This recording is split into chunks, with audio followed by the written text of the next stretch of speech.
Score क्या है कि एक और एपिसोड में खुशामदीद। मैं हूं मोहम्मद आतिफ, मेरे साथ है मदिया अनवर। मदिया अनवर, कल का जो मैच था न्यूजीलैंड और बांग्लादेश का, उसकी बात सबसे पहले करनी चाहिए।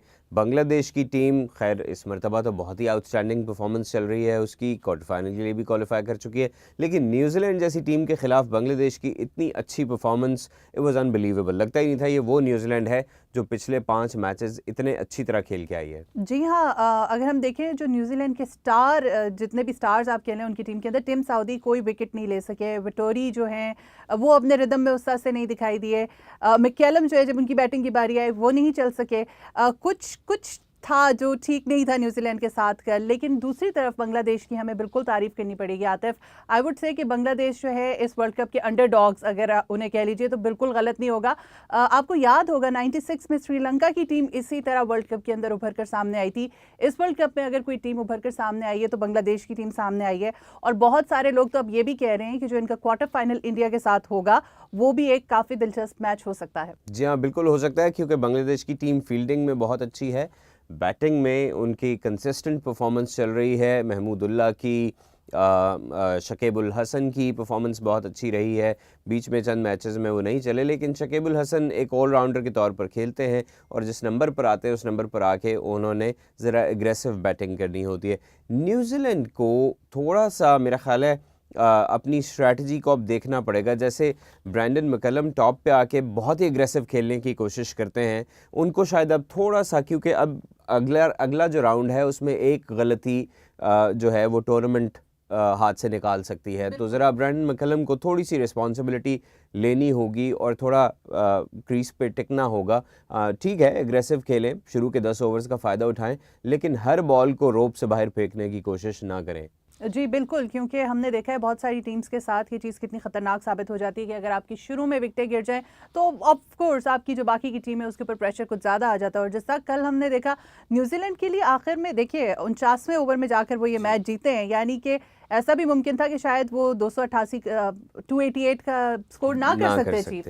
तो यकीनन न्यूजीलैंड को दोबारा सोचना पड़ेगा और उनको अपनी स्ट्रैटेजी में तब्दीली लानी पड़ेगी, क्योंकि क्वार्टर फाइनल इज मेक और ब्रेक। अगर आपका वो एक दिन अच्छा हो गया आप आगे चले गए, बुरा हो गया आप उस टूर्नामेंट से बाहर हैं। हो सकता है कि इस किस्म की कोई गलती कोई बड़ा अपसेट दिखा दे, और अगर क्वार्टर फाइनल स्टेज पे कोई अपसेट हो जाता है तो ये भी एक नई बात होगी। वैसे तो जो पूल मैचेस होते हैं उनमें अपसेट्स अक्सर होते रहते हैं, लेकिन ये एक मुख्तलिफ चीज़ हो सकती है। पाकिस्तान का मैच भी आने वाला है जी। पाकिस्तान अपने मैच के लिए भरपूर तैयारियाँ कर रहा है।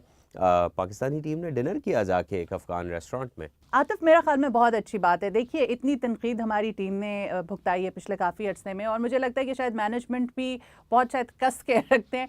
अच्छी बात है, बाहर लेकर गए हैं, टीम आपस में कोऑर्डिनेट करेगी, बातें करेंगे, थोड़ा ये कि जहनी तौर के ऊपर थोड़ी आसूदगी मिलेगी कि अच्छा ठीक है बाहर मतलब गपशप का एक माहौल होता है। ऐसे ही आप पूरा वक्त प्रैक्टिस सेशंस में होते हैं, इतना आप वर्कआउट करते हैं, इतनी सख्त ट्रेनिंग्स होती हैं लोगों की, कुछ एंटरटेनमेंट होनी चाहिए। बिल्कुल कुछ एंटरटेनमेंट होनी चाहिए, और कुछ महसूस ऐसे होता है जैसे मैनेजमेंट इनको किंडरगार्टन के बच्चों की तरह ट्रीट करती है। that's true. इतनी सख्तियां लगाई गई होती हैं। ठीक है, चूँकि बहुत सारे प्लेयर्स कुछ ऐसे बैकग्राउंड से आते हैं कि उनका इतना बाहर की दुनिया के बारे में, वहाँ के नॉर्म्स के बारे में और अपने आप को कैरी करने के बारे में वो इतने परफेक्ट नहीं होते।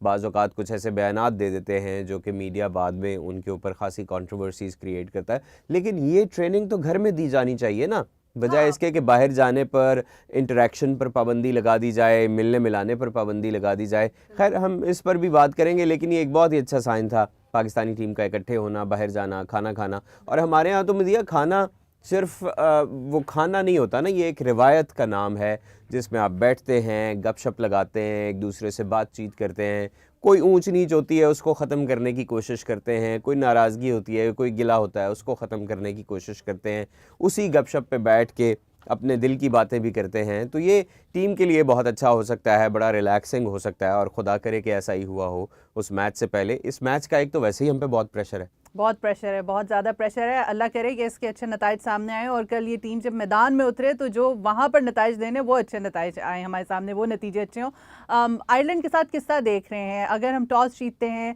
तो सब लोग यही कह रहे हैं कि हमें पहले बैटिंग करनी चाहिए, लेकिन आतिफ अगर हम पहले बैटिंग करते हैं, आपको क्या लगता है क्या ये टीम इस काबिल अब है कि आयरलैंड जैसी टीम के खिलाफ 300+ स्कोर इसे करना चाहिए?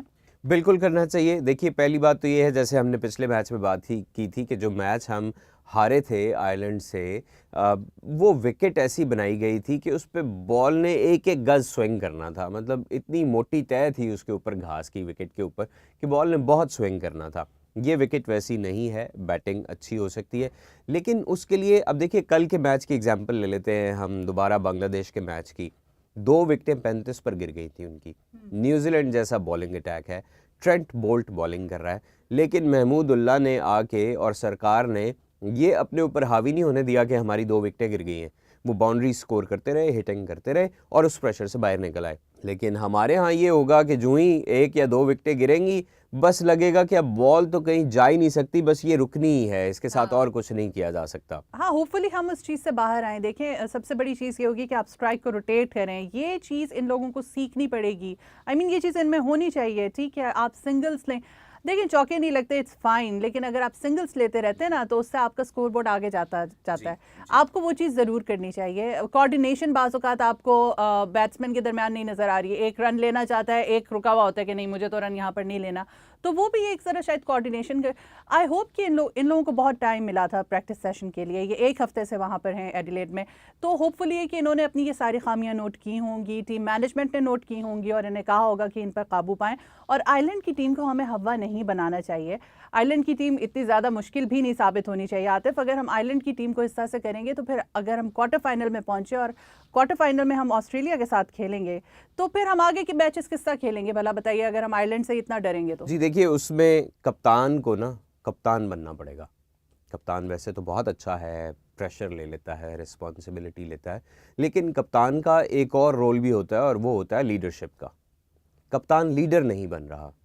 कप्तान को लीडरशिप का रोल लेना पड़ेगा, बाकी लोगों को उनका रोल बताना पड़ेगा। देखिए मैं गुज़श्ता दिनों कुछ क्लिप्स देख रहा था, वीडियो क्लिप्स क्रिकेट के हवाले से, तो नवजोत सिंह सिद्धू का एक क्लिप पड़ा हुआ था। वो एक मैच का जिक्र कर रहे थे जिसमें इमरान खान कप्तान थे और आखिरी के 4 ओवर्स थे। इमरान खान पिच पे खड़े हुए थे, उनके साथ ज़हूर इलाही खेलने आए। वो कहते हैं इमरान खान ने ज़हूर इलाही को कहा कि मुझे इन 4 ओवरों में 40 रन्स बनाने हैं, तूने सिंगल नहीं लेना, शॉट मारनी है। वो कहते हैं ज़हूर इलाही ने शॉट्स नहीं लगाई, वो सिंगल लेके दूसरी तरफ आ जाता था फ़ौरन ही, जो ही उसको बॉल मिलती थी। नतीजा ये निकला कि 4 ओवरों में सिर्फ 21 रन्स बन सके। कहते हैं उसके बाद जब टीम ड्रेसिंग रूम में गई, मैच ख़त्म हुआ, तो इमरान खान ने ज़हूर इलाही को कहा, ज़हूर इलाही मेरी कप्तानी में तुम नहीं खेलोगे। और वो उसके बाद इमरान खान की कप्तानी में नहीं खेला, इसलिए कि कप्तान को उससे जो चीज़ चाहिए थी उसने वो नहीं की। यही लीडरशिप होती है, वो डिसाइड करती है कि मुझे किस प्लेयर से क्या करवाना है। वो उसको ये नहीं कहते कि तुम 100 बनाओगे तो तुम टीम में खड़े रहोगे, तुम मेरे कहने पे 15 रन्स भी बनाओगे तो तुम टीम में खेलोगे।